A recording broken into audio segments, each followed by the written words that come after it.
for data center development without even telling him.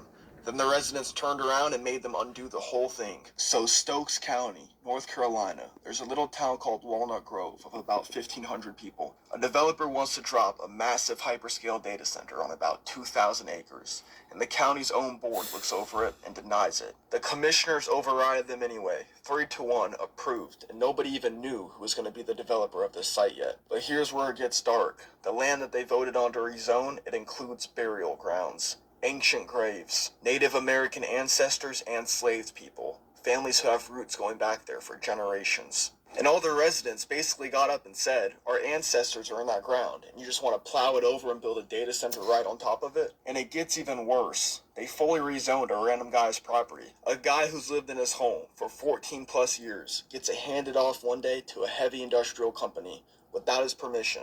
And they didn't even check who owned the land first, so a random guy woke up one day and his house was now legally turned into an industrial zone.